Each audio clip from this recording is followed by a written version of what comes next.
Ya, next video Arsenal lawan Leicester.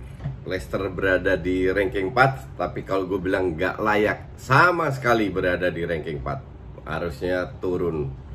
Kalau dari sisi permainan MU jauh lebih bagus daripada Leicester. Tapi ya mereka ngumpulin banyak poin di awal-awal musim. Dan makanya gue bilang sekarang ya, at this moment Leicester masih di bawah Chelsea, MU, Arsenal dari sisi permainan. Maka dari itu membuat Liga Inggris ini di sisa 4 match akan jauh lebih seru. Oke? Kemarin apa yang terjadi? Arsenal mempertahankan permainannya. PP masih belum bermain, digantikan Bukayo Saka, Aubameyang karya, Lacazette bukan Ketia, Lacazette di tengah. Terus di depan di striker. Terus di tengah Suarez diganti Bellerin, Ceballos, Saka, Tierney tetap. Di belakang tetap Mustafi, Luis dan Kolasinac. Oke. Pada saat ini si Arteta pilih line up seperti ini. Ya. Tapi kalau gue bilang Rob Holding itu layak diberi kesempatan. Oke. Terus Tierney untuk gue kemarin lumayan lah, cuman masih belum punya ekstra nilai tambah sebagai pendukung serangan. Mainnya masih terlalu gimana ya, terlalu textbook lah. Passing lewat sayap, crossing lewat sayap, crossing gitu-gitu aja. Dan nggak ada surprising elemen, nggak ada dia sekali-sekali masuk. Lu lihat kayak Marcelo lah, kayak Alba sekali-sekali masuk atau apa, selalu bisa ditebak. Dan dia harus berubah. Feeling gue sih dia bisa berubah karena dia masih muda. Auba bahkan berapa kali membuka ruang untuk dia masuk, cuman masuk sedikit terus dia passing ke Auba atau dia crossing. Kalau lu lihat permainan Arsenal ini sebenarnya lebih mirip ke Klopp daripada ke Pep. Mungkin karena kualitas pemainnya. Walaupun jelas kualitas pemainnya Arsenal juga jauh di bawah Liverpool, terutama starting 11 ya, kita bahas. Tapi gaya bermainnya mirip. Satu, tanpa playmaker. Oke. Kedua, Aubameyang, Lacazette, Bukayo Saka turun ke bawah untuk minta bola. Ketiga, Bellerin, Tierney membackup serangan. Jadi praktis itu ada 2 blok, sama kayak Liverpool. Blok 3 center back ditambah Ceballos, Saka sebagai defense, menahan serangan. Ceballos sama Saka juga sebagai playmaker lah kasarnya, yang memberikan passing ke depan.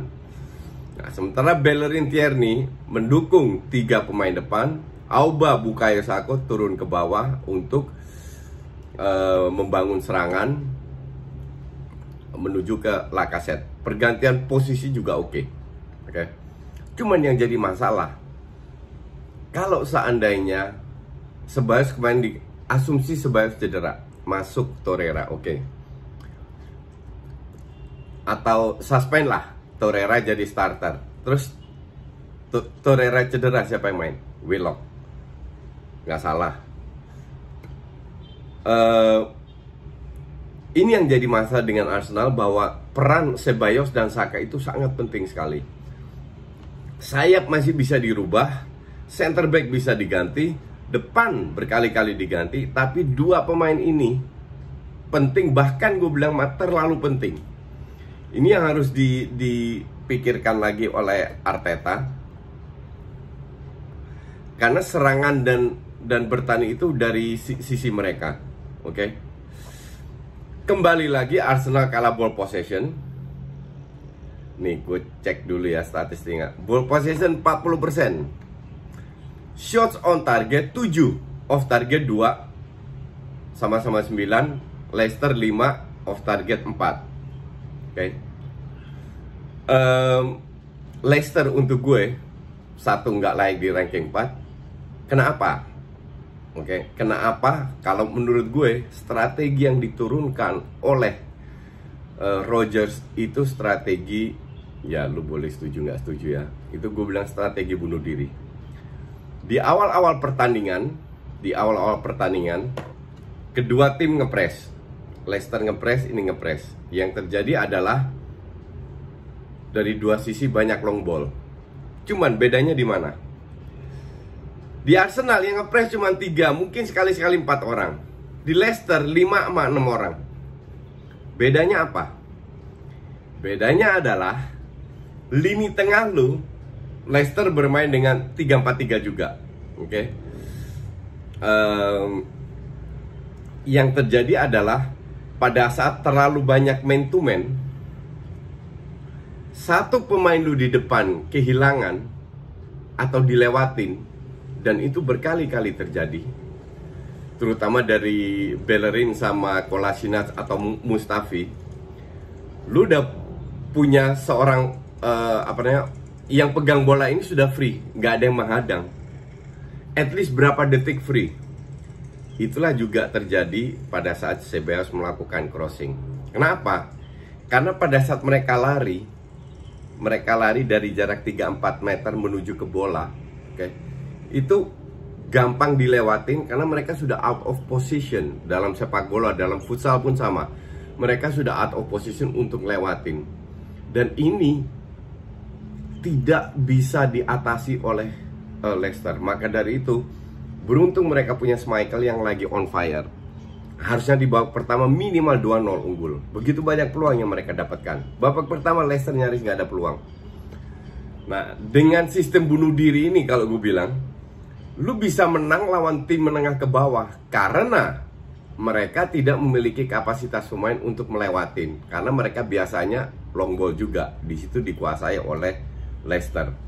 Tapi lu ketemu tim yang bisa pegang bola, main kayak gini selesai. Leicester itu tidak punya hak untuk dapat seri. Tapi ya inilah sepak bola, sangat kejam. Oke. Iheanacho dapat bola yang dianulir karena dia dorong si Kolasinac. Wajar dianulir. Tapi harus katakan Vardy ini masih tajam ya. Crossingnya gila akurasinya, men. Ayosi Perez nyaris nggak ada peran. Dan belakang si Soyuncu sama Evans diobok-obok sama Saka. Terus, apa yang membuat Arsenal tidak bisa menang? Satu, finishing agak kurang. Ya, gue nggak bisa bilang finishing kurang karena si Schmeichel emang lagi bagus banget. Kedua, red card menit 75. Ini gue mau bahas soal red card. Tujuannya VAR ini kan hanya mesin, membantu. Satu, dari sisi pemain harus lebih sadar bahwa lu tidak bisa bikin kesalahan lagi kayak Bonucci di Juve kemarin. Nanti gue bahas, nanti malam gue posting videonya Bonucci, AC Milan Juve. Lu tidak bisa melakukan sedikit pelanggaran langsung dicek. Oke. Ini pemain masih muda, nafsunya gede. Harusnya dia udah tahu dia bola nggak dapet, dia membiarkan, tapi dia menjaga ketat si Justin, kalau nggak salah, James Justin yang pegang bola. Karena pada saat bola dikontrol, dia punya waktu untuk mencuri bola. Tapi ini kan kembali lagi jam terbang. Buat apa lu maksa? Di sisi lain, sisi wasit, VAR memang membantu dan gue mendukung VAR sampai detik ini. Cuman wasit itu harus tahu, merasakan pertandingan. Pertandingan berjalan ya cukup sportif lah, kadang-kadang keras tapi cukup sportif, seru. Dengan kartu merah nih, he kill the game. Udah nggak seru lagi, udah one way straight to Leicester yang pegang bola. Apakah layak? Kuning harusnya lebih layak. Kenapa gue bilang begitu? Bukan karena Arsenal, karena ini pemain tidak punya intensi. Dia jelas-jelas melihat bola, bukan ngelihat pemain. Kalau dia ngelihat pemain, dia melakukan itu fine, itu ada intensi. Dia ngelihat bola, berusaha untuk mengkontrol, nggak taunya ada James di situ. Harusnya tidak dikasih kartu merah. Kalau kita bicara kartu merah, kenapa tendangan dari Vardy ke mukanya si Sokratis nggak di kartu merah juga? Kan kita tidak melihat faktor sengaja atau tidak sengaja, melihat apa yang ada. Harusnya itu juga kartu merah, nggak dikasihkan. But that's okay. At least dari sisi permainan bagus, kadang kita kurang beruntung. Itulah sepak bola. Sepak bola bukan matematika. Nggak bisa lu bermain bagus selalu menang. Oke? Ini yang membuat orang suka sepak bola karena banyak dramanya. Kali ini Arsenal yang dirugikan. By the way, ini gara-gara Nketiah gue bisa kalah taruhan sama Pange nih. Tapi ya sudahlah. Gue tetap bisa terima karena untuk gue permainan jauh lebih penting. Permainan adalah sebuah dasar filosofi. Kalau lu bermain bagus, lihatlah 4 match Arsenal menang terus. Sekarang seri tapi tidak terkalahkan berkat permainan yang bagus ini. Next, Spurs kita hadapin, Liverpool hadapin. Baru di situ Arsenal bisa lihat untuk musim depan.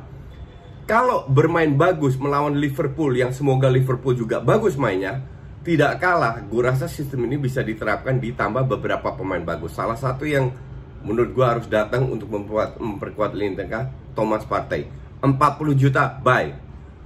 Yang lain bisa lah ditambah sulam dengan pemain murah atau apa. Tapi Thomas Partey itu penting biar tidak tergantung oleh Granit Xhaka dan Ceballos. Itu pun katanya Ceballos balik ke Spanyol, ya kita nggak tahu. Semoga dipertahankan. Oke, itu dulu. Nanti malam gue bahas AC Milan dan Juve. Thank you for watching.